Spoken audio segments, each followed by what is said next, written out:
Good morning and welcome to the new edition of Dr. Lamba's Awakening Call. China and India, two Asian giants, are poised to strike. But are they really poised to strike? Is India ready to fight? Would China like to fight on three fronts? A. The trade war with USA. B. The diplomatic and military war with Philippines, Japan, Korea, and Australia to some extent for Spratly Islands, and C, the third one with India on Ladakh and Sikkim borders. But then let's not forget that China has come up with a new strategy, wolf warrior strategy. The way the wolf attacks like a predator, fiercely, stalks, kills, withdraws, stalks, kills, withdraws. And that stalking is the most serious thing. As a matter of fact, if we look at the things, since 1999, this is the first time that the Chinese forces are today in a much better position, much more aggressive position than they ever were. And as I said earlier, for the first time since the Siachen Kargil War, have Indian forces been beset with a threat that is serious. In the Doklam area, four stages are there, four posts are there where the Chinese have come in. But then at the same time, China is fighting a war on Hong Kong. It is saying goodbye to one country, two systems approach, which was given when the autonomy was given to the economic region of Hong Kong. And there is a move to integrate Hong Kong, leading to US revocation of the city's trade privileges. Quite possible, offering asylum to the Hong Kong double citizens, thereby stripping the city of the best of the minds and the best of the brains. The Beijing still decided to go ahead despite the risks involved.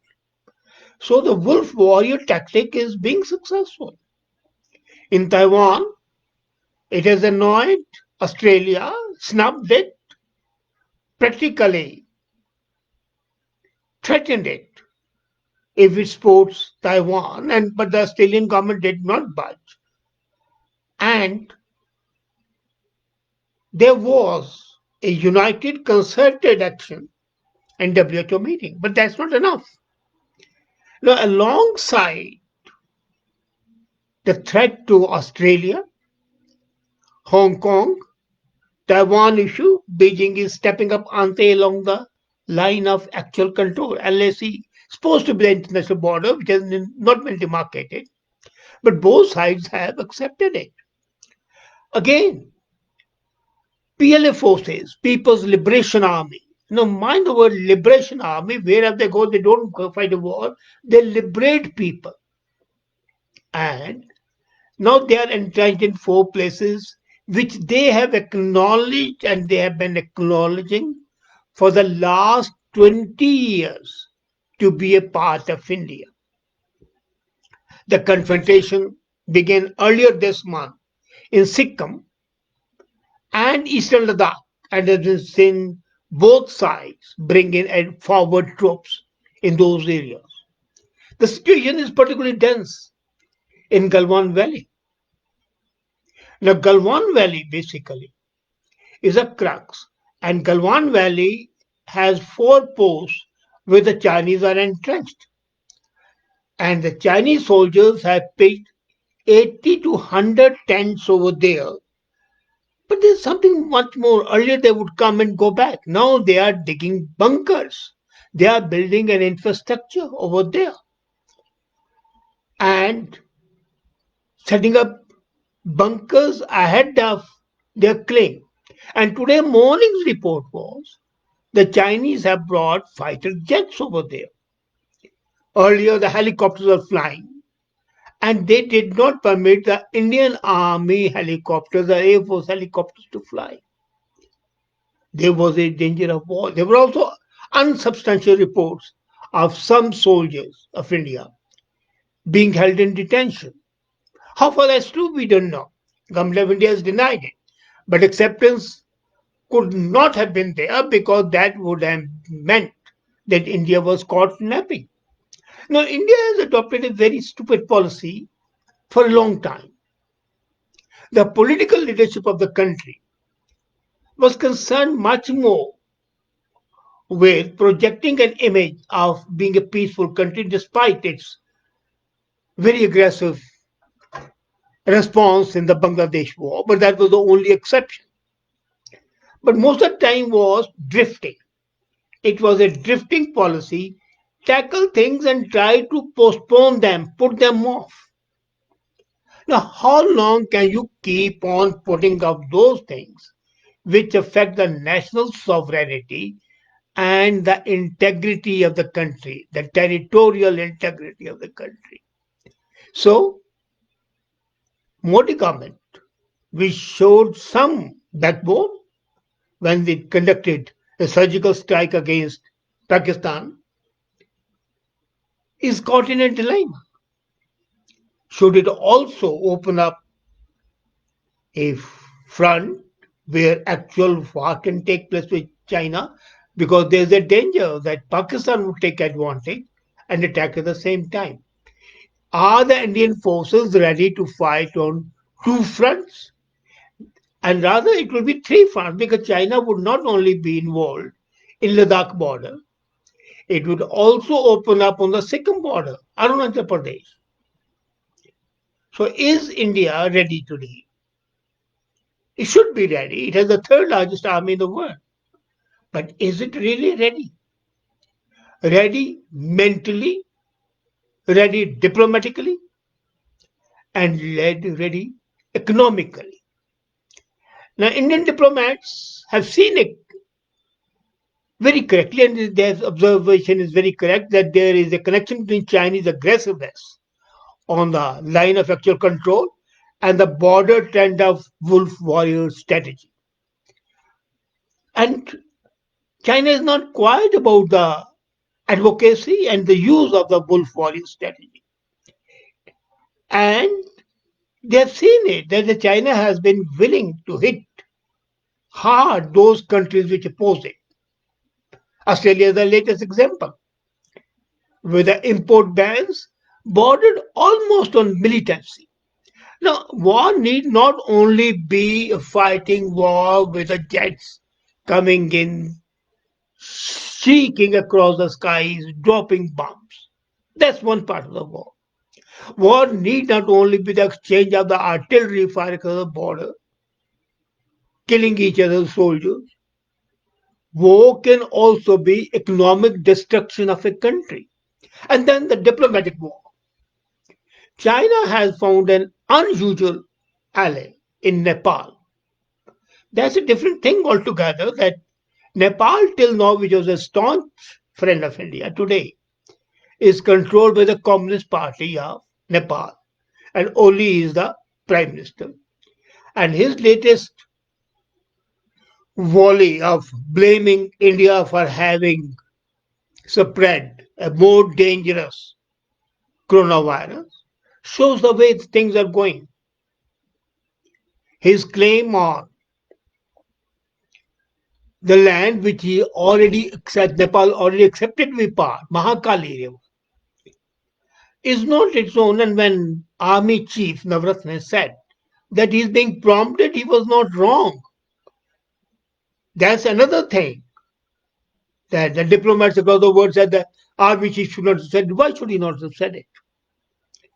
But there is something very curious. Yesterday, Chinese Foreign Ministry conducted its annual press conference, which is watched and attended by the hundreds of people.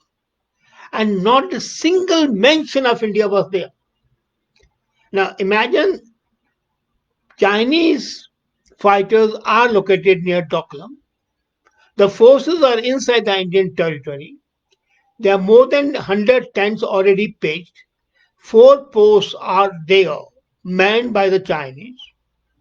Armies have been indulging in stone throwing, childish, but it was there, and the Indian soldiers were killed, injured badly.